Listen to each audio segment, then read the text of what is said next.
Welcome to Classics You Slept Through. This is the book podcast where we read classic books to you out loud for free. Isn't that great?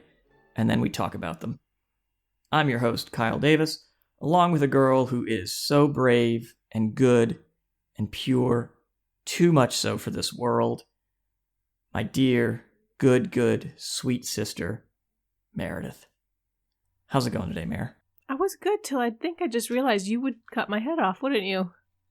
If you needed to. I absolutely would. I mean, even if I didn't need to, that's still an option. Well, it's good to see you then, I guess. While I still can. Yes, with a head intact. No puncture wounds on your neck. None. No elongation of the canines. No. All right, I think we're okay. Well, here we are. We did it. We made it. It took us long enough. Yeah. The episode we should be recording on like October 30th or October 31st. We are finally getting to on, checks notes, November 20th. But, we did it. We got to the end of Bram Stoker's Dracula, biting off much more than we should have chewed each week as far as reading length and word count. We had some insanely long episodes. Our last one was, 4.5 hours long? Yeah. 4.5 hours. I don't know what we were thinking. It's not like we were helping our parents move homes and not like we have children or lives or job searches or, anything else going on. So 4 hours, whatever. I have plenty of time to spare. I don't know what Exactly. we were thinking. Actually reading 4.5 hours of text, ends up taking about 8 hours by the time you've actually read and, edited out your mistakes and gone back. And yeah. So, dear listeners, we promise going forward, the next book, we've already mapped it out, already got it figured out. It is not going to be 4.5 hours of reading each week. They will be much, much shorter, much more manageable. And I think you'll enjoy it. But before we get to that next book, we have to first talk about this one, the end of Dracula. We've made it. We made it. Chapters 21 to 27. Which doesn't sound like a lot. It doesn't. But it does, but it a lot happens, and yet a lot doesn't happen. It really could have been a chapter, Stoker. Maybe two. I would say two. Two? I mean, we could have had, the get to Castle Dracula and then the culmination. Yeah. But he drags out the lead up, and then once we get there, I don't know, maybe he doesn't really know how to stick the landing, but we'll get to that. So let's start. Let's start. So we start here in chapter 21, and this is a sad chapter. We lose a beloved friend, a guy that, I feel like we really got to know over the course of all these weeks. Our dear Renfield, our dear friend Renfield. He dies. But before he does impart some important knowledge to us. He does. He let us know he invited Dracula in under the promise of more souls. So Dracula's like, I will give you so much blood souls or life, not souls. That's right. He doesn't want any souls. He's burdened by the idea of souls. He offers him more life force. So he doesn't have to eat spiders and flies and sparrows. Did he eat a sparrow? Oh, he did eat a sparrow. He did. That's right. He He had Tweety Bird, Sylvester, Tweety Bird feathers sticking out of his mouth. We didn't quite get to the cat. He wanted to eat the cat, but we didn't quite get there, I don't think. But this answers one of the questions that we had from an earlier episode. Do you have to invite Dracula in? Or is the invitation, does it cover the entire house? Mm-hmm. And apparently, it does. Because Renfield invited him into the asylum, and now Dracula has reign over the asylum. I'm still questioning, though, in the previous chapter from last week, Mina says there was a bat, knocking at the window, and it wanted to come in, and then she had left her window open. So I'm wondering if Drac just couldn't open the window. Once he's in whatever. bat form, his little bat hands can't undo the latch. He was invited, but he was like, I can't get in. So she opened the window and then he came in. So maybe that's what happened. She didn't invite him in. He'd been invited, but he just couldn't Couldn't I don't actually know. get in. Unless it's a nightly thing. Maybe he has to be invited each night. But I don't think so. It seems like Renfield only invited him the one time, right? And then he has free reign of the house. Yeah. Which is disturbing in and of itself. And probably a good reason not to have children if you live in a Dracula-infested area. Because if he tricks a kid to let him in the house, I mean, there's some scary implications there. Yeah, kids are so easy to trick. They definitely are. So Renfield imparts his information that Dracula is now in the asylum, and lo and behold, we have the scene where we discover Dracula in the asylum.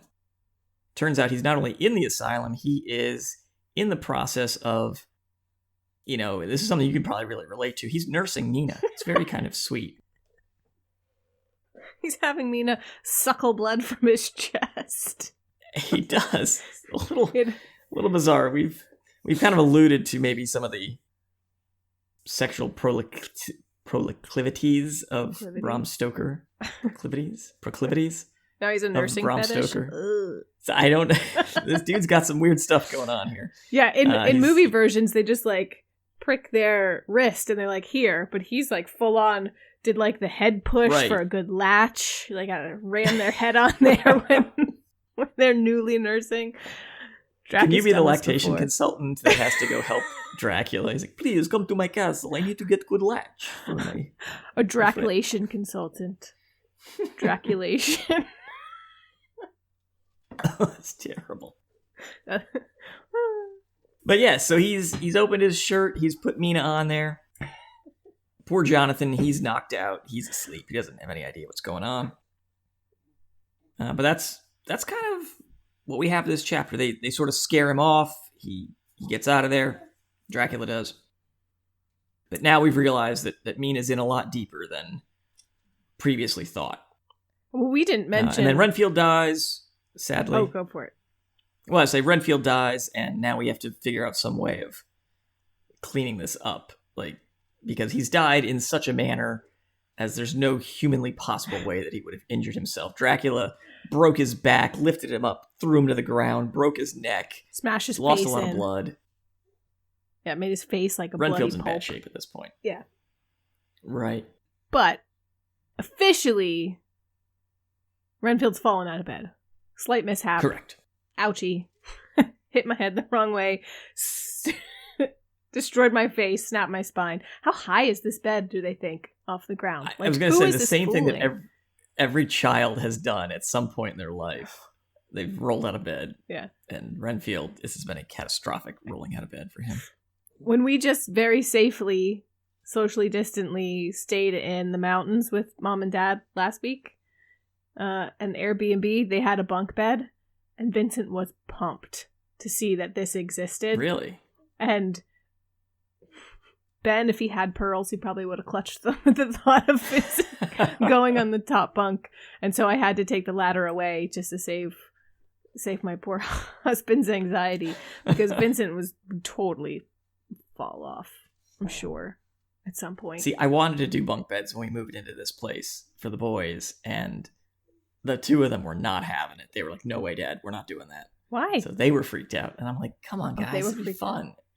They did not. Yeah, they were worried about rolling out at the top bunk. Well, they had like rails on... You know what? They were probably worried that the other would push them off the top bunk is what really is worrisome. Not just falling off in your sleep. Well, that's... Yes, they definitely would throw each other off. That's the sad part. All right, so that is the main haps of 21. What else? Do you have anything else for 21? Well, I mean... It's clear now that there's going to be some connection between Dracula and Mina now that they've swapped bloods, you know? Because if a vampire drinks your blood, you're now tainted and becoming a vampire. But nobody up until this point in the book has drunk of a vampire's blood. Which is just True. Your blood filtered through a vampire, right? Vampire like works as a spleen in some way, and then you get... the blood back out. It's yours. It comes back. Or maybe it's a mix of everybody he's ever drunk. Well, it would have to be, wouldn't it? Where does a vampire's blood go? You drink it and it goes into their stomach. It doesn't go into their veins, does it? See, anatomically, I'm not like quite any sure kind how of this food. works. Well, any kind I of guess food, that it makes pulls sense. the nutrients out, right? Yeah. And then he pees out the blood parts that he doesn't need, I guess, after he's taken the good stuff. It's a good thing he's immortal, because how would he ever know he's ill if you always are peeing blood? That's a good point. And then can he then re-drink that anyway? So I'm very hydrated today. All right, so then we've got moves us into chapter 22, where this is where we actually discuss falsifying the death report for Renfield to make sure the medical examiners don't know what's going on. And now we start going after the Horcruxes. I mean the boxes of Earth. So we go to Carfax, we destroy it, we send out Arthur and Quincy to West End and the other place where there was boxes. What was it? I don't know. It's like Bainsbury or something, I forget. It was some very British sounding place. But they destroy the boxes there. We have another Harry Potter connection because we try to bless Mina with the holy wafer, and she ends up getting a scar on her forehead. Right, because she's slowly turning into a vampire. She's getting paler. Right. Teeth and stuff, and so Van Helsing's like, I'll just bless her and touch her with this deadly thing to vampires. Come on, Van Helsing. Why would he even try experimenting? That? He wants to see what actually would happen. Because up until now, he's just used it to keep them out, right? He's used it like on the tomb for Lucy, and he's used it as protection. But now he's actually, getting to touch a vampire with one. So he touches her with the crucifix, right? Or with the host? I thought it was with the host, wasn't it? With the host. Maybe I could be wrong. Because I kept imagining like a big circle host on her head. Or maybe it's like a half moon. I don't know. That's how much of the disc he got on there. Yeah. How much did he like firmly set it in the center? Or just like the tip? Right. Like licked it so then and stuck it. Yes. So then we're at the house at Piccadilly, and this was a fun scene. They have to figure out, how do we get into this house? We can't just break in like a common thief, because that would raise suspicion. The cops would see this. I guess Dracula must have a home alarm system or something back in the 1800s. And so they decide, you know what? The best way to throw off suspicion is to just do this like we belong here. Let's just go hire a locksmith. Lord Godalming, he's a British lord. He is royalty. Nobody will question it if he just has to hire a locksmith. I mean, this locksmith doesn't care. He's just like, hey, g'day, Gov. Give me some chip, I got some work. And he undoes the door and doesn't ask quite, like, do you actually live here, my lord? No, he's just like, oh, okay. No. Cheerio, right, I open the door and lets him in. And a policeman even stops by and is just like, oh, what's going on? Oh, I'm just unlocking this door for them. Oh, great. By the way, Lord. Not suspicious. Lord, everyone. Exactly. I'm a lord. So.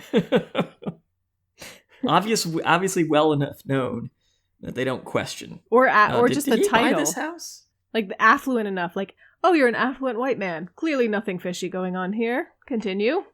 Right. You couldn't possibly. And you speak with you don't have a Cockney accent. You speak more properly. You must be royalty. Yeah.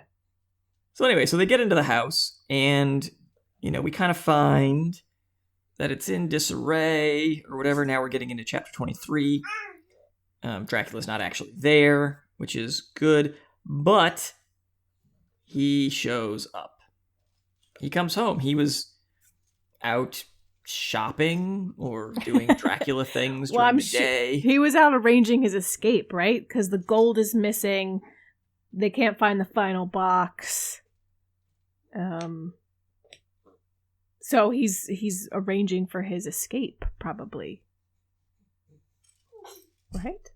And they figure this out in probably one of the most, like, I would love to see this actually acted out, like a very comical way. So Dracula comes in, they attack, Jonathan's got his big Gurkha knife, they go after him, and as they're struggling and fighting with this immortal vampire with the immense strength, they knock some money out of his hand, jacket, wallet, and Dracula like freaks He's, out like, and embarrassed. dives for the money. he's like Scrooge McDuck, like, you know, picking up some coins that he's dropped and quickly grabs his money and jumps out a window and races off. And so that was the clue. That was the clue that, oh, he needs money for something. He was really worried about that money. Why did he need that money? Oh, he's booking passage. That's why. He's getting out of here. Because Lord knows the guy who can turn into a bat needs to hire a ship, right? Well, remember there's restrictions. Like, he can't pass water over water. That's right. He can't go over time. And he, without his box of dirt, he loses. He gets like, he's like de-energized. That's what it was. His battery winds down. He's got to charge up. Yes. And that's why they keep sterilizing the boxes. Meaning, and by sterilizing, we mean they are crumbling the host up and sprinkling it in. Right. Because so you can't get in there. Van Helsing has this indulgence, which apparently is infinite. How many hosts can you basically desecrate? I guess as many as you want. It's your indulgence. He's like, got a bag. He's like, the bag is my indulgence. I need exactly 1,000 hosts. I'm going to take this. I mean, I wasn't sure if is the indulgence that he was able to take the host or that he's able to desecrate it. I mean, it's not very clear. He just sort of cryptically says, yeah, I have an indulgence. I'm good. Yeah. Maybe he has more than one. I could do whatever. Perhaps. I don't know. So that takes us to 24. And now we discover there's only one ship going to the Black Sea region, which is quite fortunate, I guess, for our friends. Well, we here. forgot. We forgot, Serena though. Catherine. As I gesture to you with the baby's book. Rumble in the jungle. I was going to say the jungle. We forgot the Jungle Rumble. This is one of those indestructible books. Did you guys have these? Like, you can't rip it. Oh, wow. At all. You can't rip it. You can't rip them. You can't bite them. They're amazing. You can wash them. Yeah. I don't think we had those. They're really good. Not I mean, they're not great literature. But they're great for nothing like Dracula. No. We forgot to mention that Mina has Van Helsing hypnotize her to spy on Dracula because now they've got the blood connection in 23. Chapter 23. Oh, okay. Right. So This is the first hypnotization of Mina? Yes. And she hears the lapping of waves and sees darkness. So, like, towards the end of the chapter, Drac is starting off on his way, and they have the chase ensues, right? This is the beginning, like, the whole last part of the book is them chasing. Right. And I think to the group's credit, before, remember we talked about they didn't communicate very well. That seems to be relatively over as the group is really cohesive in their thoughts and they're like ready to go. It's no more convincing them of any, like, they're in with the superstition, their minds are open, they're like, yes, we've got to do this. Right. And I feel like the pace picks up a bit. It does here and there. I mean, when it goes quickly, it goes quickly. I mean, we've got 4 chapters left, right? We got 4 chapters left. 3 of them are basically the chase, and then, chapter 27, we pack all of the action into the final chapter, as we'll see here in a moment. And in a way, Mina is now, like, Mina was victim, now she is like the hunter. She's allowing herself to be hypnotized, and they have the upper hand as he's on the run and stuck in his box on the right, wings. or at least she's the Google Maps of the trip. They need her. She's the device that they're using to spy on Dracula. I don't know how much agency she has in a hypnotative state. But I'm going to ask you another have you watched or have you seen question. And your answer is going to be no. But although it's been on for over a decade, have you ever watched Always Sunny in Philadelphia? I have not. Never watched Always Sunny. It's always no. Then this won't be funny to you, but shout out to my Philadelphia listeners. I keep picturing... Of which that's our primary listenership, I think. Is it? My one friend in I mean, exactly. Mom. No.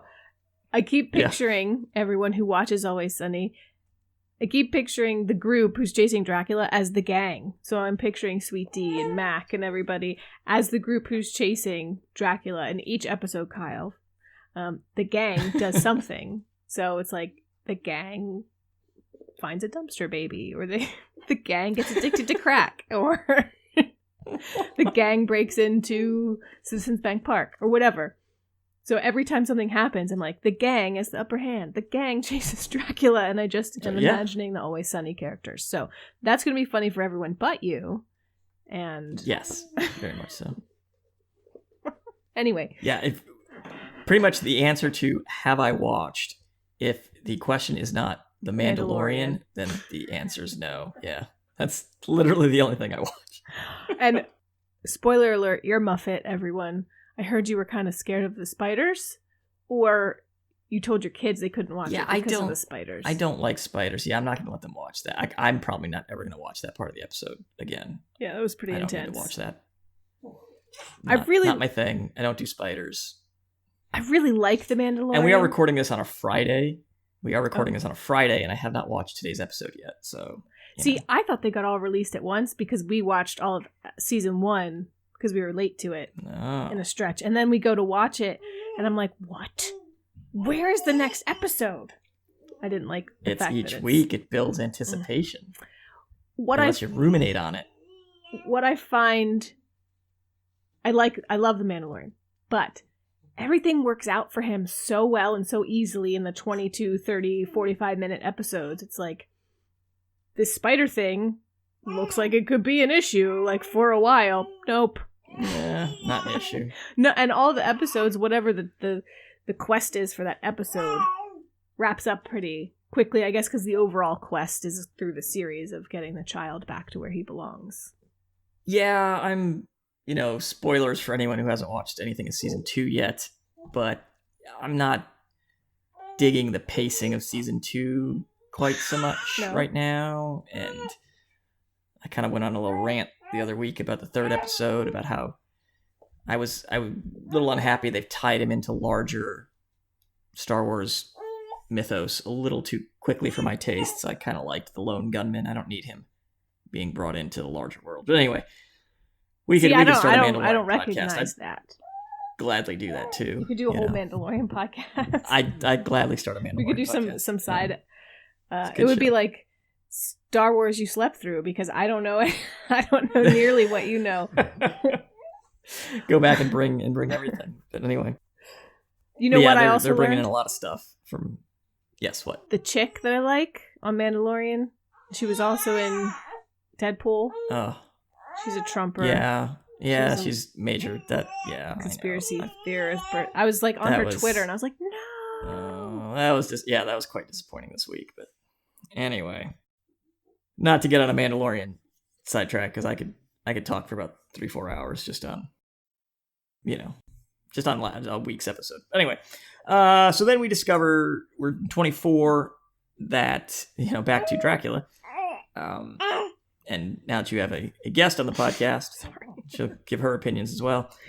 There's only one ship going to the Black Sea, the Tsarina Catherine, so obviously Drac must be on this boat. Mm-hmm. It's due for Varna, and so now we got to start tracking this ship.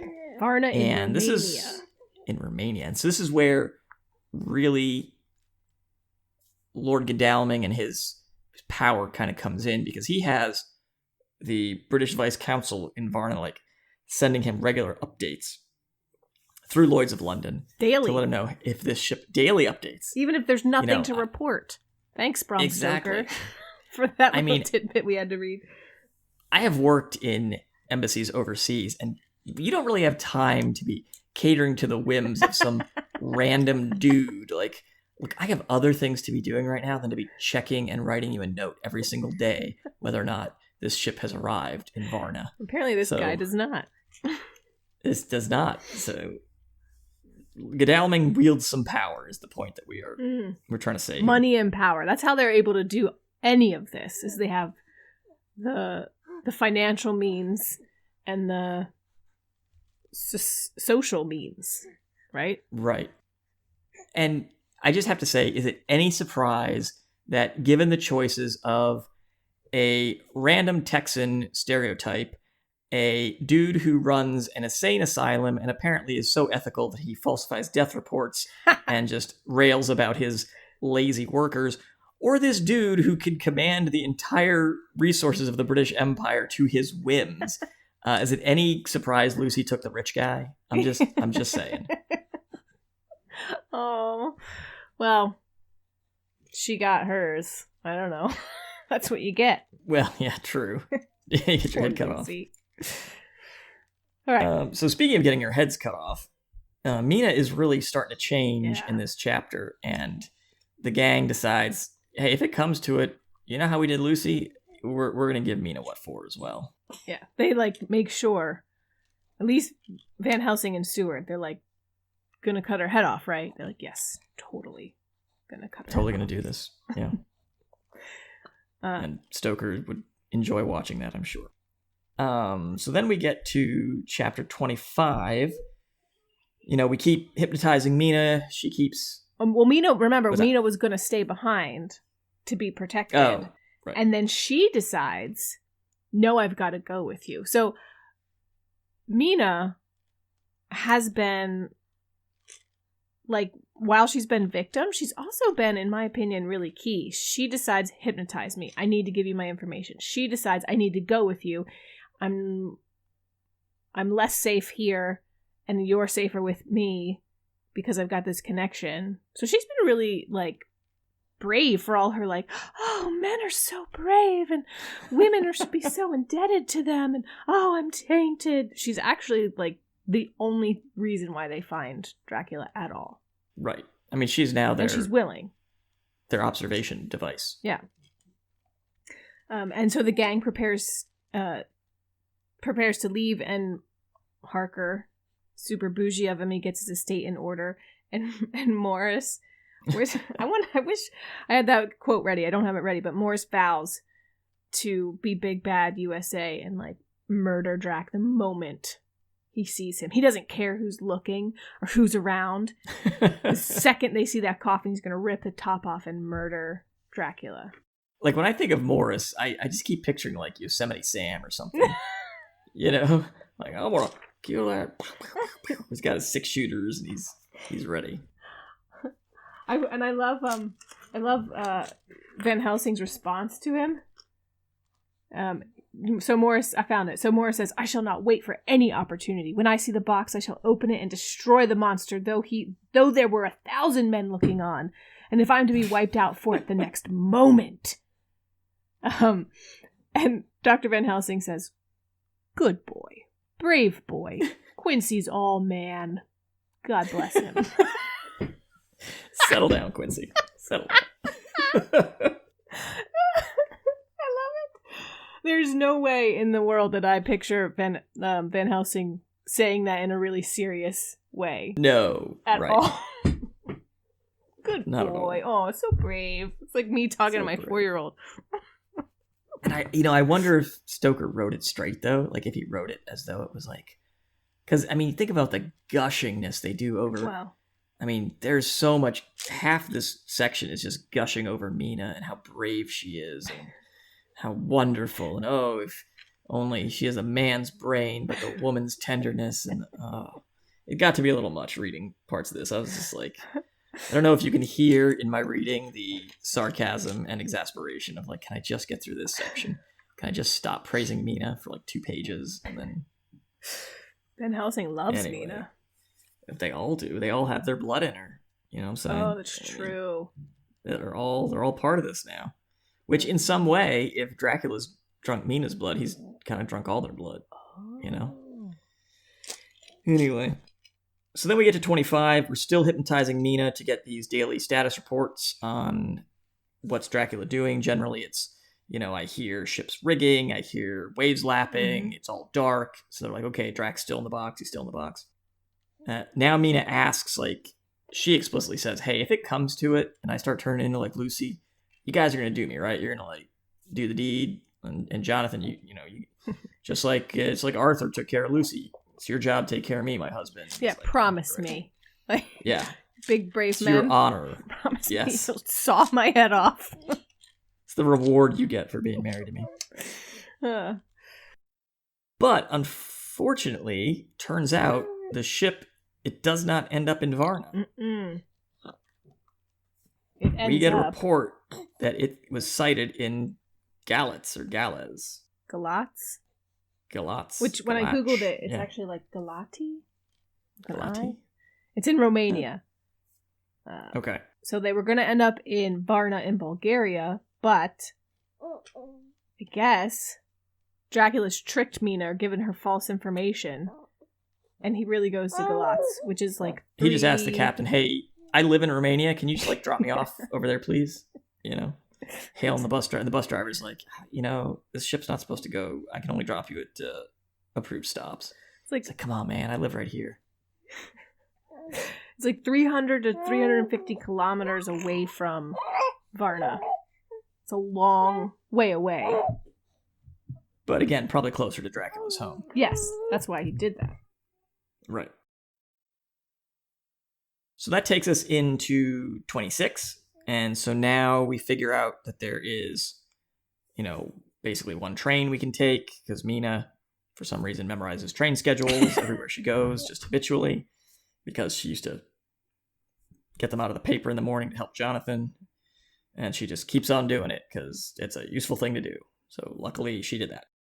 And they figure out that Dracula's on the land because Mina's hearing land noises, cattle and wolves and things like that. Land noises. And the group decides to split up, and they're going to try to catch Dracula at some point. Yeah, before he gets back to the house. Arthur Morris and Harker chase him by boat. Mina and Van Helsing go by carriage, and Seward on horseback. All very exciting. It was actually exciting. Like them, like I'm picturing, like they're like coming from different directions and different like modes of transportation and slowly getting closer and closer and closer. It was like the most exciting, like pace-wise, like, part of the book is this chase. Because then Mina figures out... Until we get to chapter 27. Well, Mina figures out then that we're going to get some excitement. That he's gone by river. The Sereth River or the Pruth River. Let's keep going. So let's keep going. So that gets us to our final chapter, chapter 27. We arrive at Castle Dracula. We are putting Mina in this. Van Helsing is now a wizard, apparently, because he's building these protective circles. This is where it gets really kind of goes off the rails a little bit with Van Helsing. But no, it's just the crushed. To kind of protect her. The crushed host, right? Right, I know, but I'm picturing, I don't know. They're doing like more advanced stuff. We find the graveyard, and we find, the sisters are there. They're calling to Mina, but she's in the circle and she's protected. We get into the graveyard. We find the bodies. We kill the three sisters, and we get to Castle Dracula. Count's not there, so we kind of sanitize the entrance so he can't come in.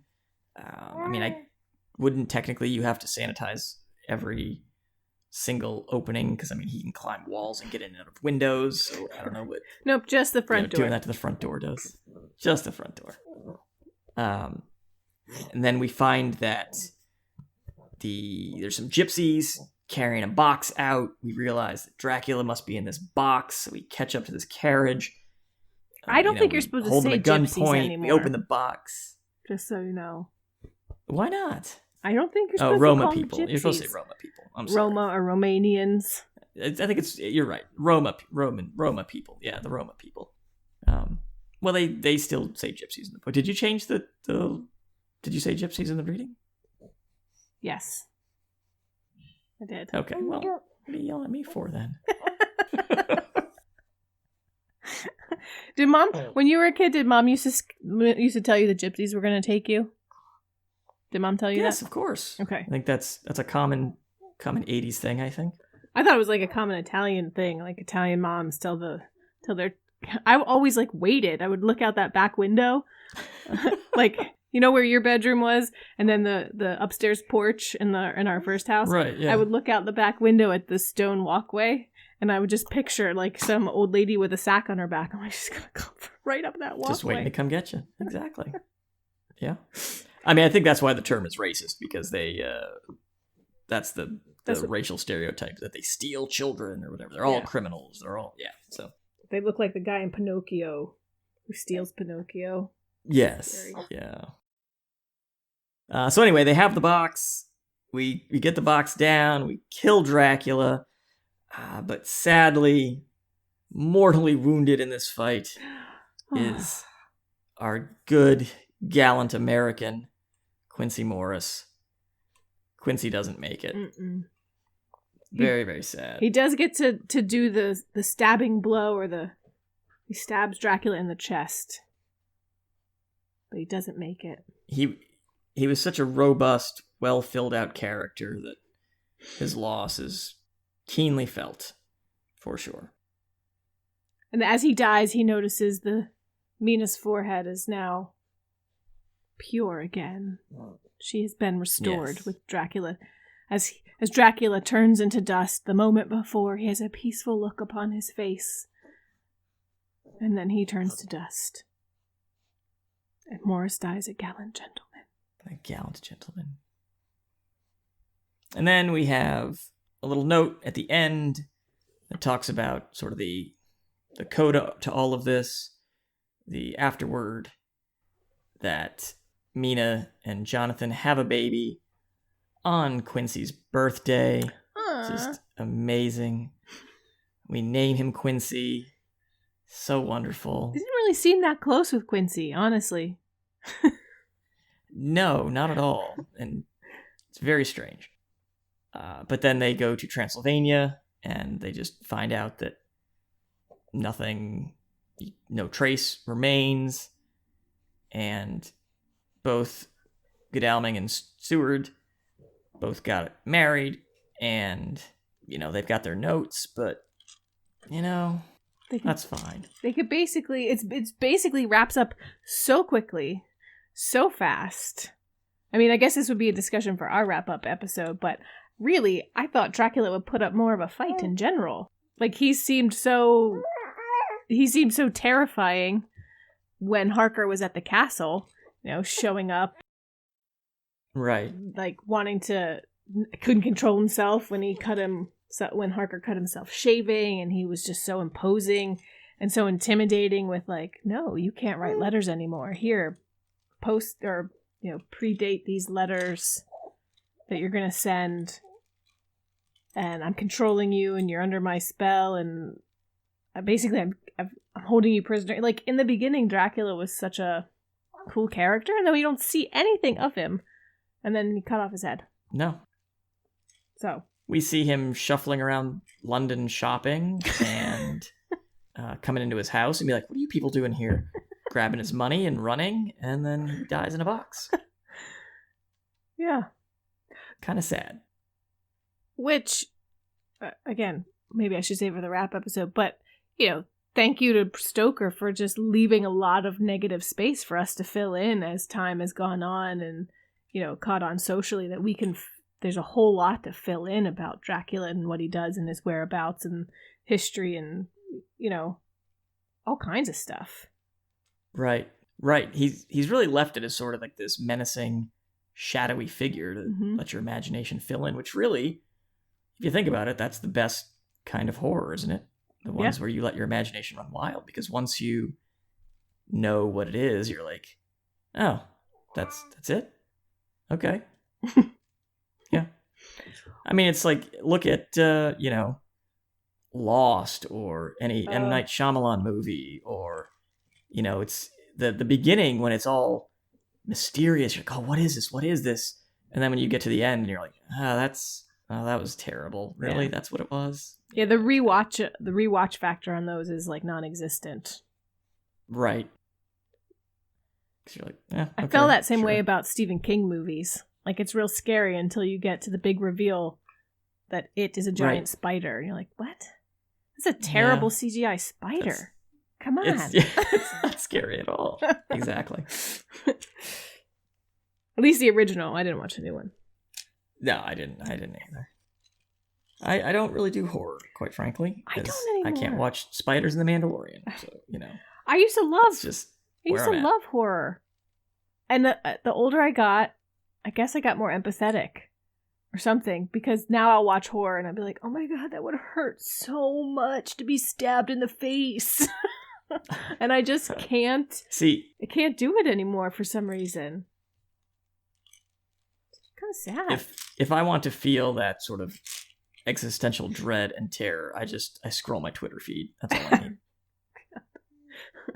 Ben woke up last night. He was like, I had such a nightmare that they reversed the election results and people were committing suicide and it was all over CNN. And I was like, you can stop telling me about your nightmares now.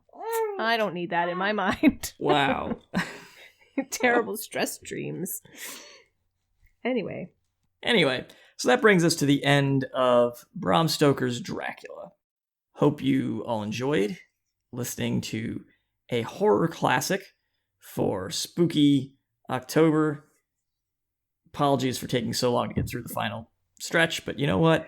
3 out of 4 weeks, as to paraphrase Meatloaf, 3 out of 4 ain't bad. I feel like equally spooky November. COVID cases on the rise. Is. November's pretty scary. It's going to be scary when I am cooking a turkey by myself next week. That'll be the scary thing. Terrifying. So if you like what we're doing here, grab a friend, tell them about the podcast, build a little local book club, leave us write and review us on Apple Podcasts or whatever podcast platform you listen to us on. Obviously we're on Apple Podcasts, we're on Spotify, we're on Stitcher, we're on iHeartRadio, we're on all the places you can find good podcasts. You can also hit us up on all of our social medias. We are at CYSTPod on Twitter, Instagram, and the Zuckerbook, as well as you can use email, which, no under 25s have emailed us yet. So if you're under 25 and you still use email, we're still waiting. cystpod@gmail.com. And next week, we will be back with our wrap-up episode. So any thoughts, shoot us your thoughts on Bram Stoker's Dracula. We will discuss the book as a whole, what we liked, and where we go from there. And we will reveal our next book, which will also start next week. So you will get the first part of our next book in the feed after the wrap-up episode next week. Woo-hoo. So very excited about that. So be my pick again this week. So new book for Meredith, book I've read before. But get excited, folks. It's a lot lighter, a lot more breezier than the heaviness of Dracula. Different kind of classic. Very different. Very quite different. So until next time, sounds like schools are finally going back full virtual, so you got to get your Zoom backgrounds back up to speed. This has been Classics You Slept Through. See you next week. Peace.